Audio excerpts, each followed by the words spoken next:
দেশনেত্রী বেগম খালেদা জিয়া গত প্রায় এক সপ্তাহ ধরেই তিনি গুরুতর অসুস্থ অবস্থায় হাসপাতালে রয়েছেন। জাতীয় এবং আন্তর্জাতিক পর্যায়ের অত্যন্ত উচ্চমানের চিকিৎসকরা তার চিকিৎসা করছেন, কিন্তু এই চিকিৎসার আরো উন্নত হাসপাতালে করা প্রয়োজন বলে সবাই মনে করছেন।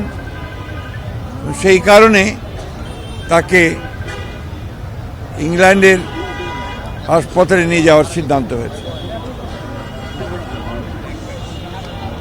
এই নেত্রী যিনি তার সারাটা জীবন এই দেশে গণতন্ত্র প্রতিষ্ঠার জন্য উৎসর্গ করেছেন।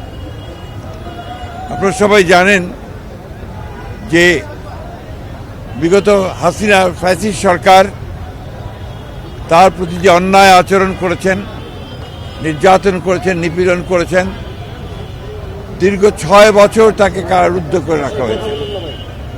এর মধ্যে 2 বছর তিনি একটি নির্জন কারাগারে, পুরনো কারাগারে, কেন্দ্রীয় কারাগারে তাকে আটক করে রাখা হয়েছিল এবং সবাই সন্দেহ করেন যে সেইখান থেকেই তার এই রোগের সূচনা হয়। একটা অপরাধমূলক অবহেলা, চিকিৎসার অভাবের কারণে তিনি আরো অসুস্থ হয়ে পড়েন। এরপরে আপনারা জানেন যে গত 4 বছর কোভিডের সময় থেকে তিনি গুরুতর অসুস্থ হয়েছিলেন। আল্লাহর অশেষ রহমতে তিনি সুস্থ হয়েছিলেন। এই কয়েকদিন ধরে আবার অসুস্থ হয়েছেন। চিকিৎসকরা প্রাণপণে চেষ্টা করছেন এবং আশা করছেন যে তিনি আগামীকাল যদি আপনার এয়ার অ্যাম্বুলেন্স এসে পৌঁছায় কাতার থেকে, তাহলে আগামী পরশু অর্থাৎ রোববার তাকে লন্ডনে নিয়ে যাওয়া সম্ভব হবে। তবে তিনি এখনও গুরুতর অসুস্থ, সেই কারণে তিনি ফ্লাই করতে পারবেন কিনা সেটা ডাক্তাররা নিশ্চিত করলেই তাকে ফ্লাই করে নিয়ে যাওয়া হবে অ্যাম্বুলেন্সে করে। আমরা আজকে এখানে এই নয়াপল্টনের এখানে মসজিদে আমরা নামাজ আদায় করেছি, জুমার নামাজ।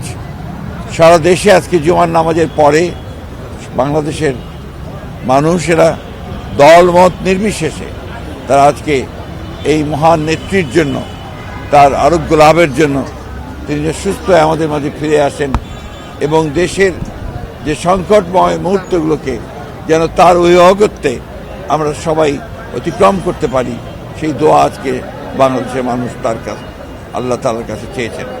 আমি আবারও পরম করুণাময় আল্লাহ তাআলার কাছে দোয়া করছি, প্রার্থনা করছি যে আল্লাহ তাআলা যেন তাকে সুস্থ করে আবার আমাদের মাঝে ফিরিয়ে নিয়ে আসেন এবং আমাদেরকে সঠিক উত্তর দেন। আসসালামু আলাইকুম।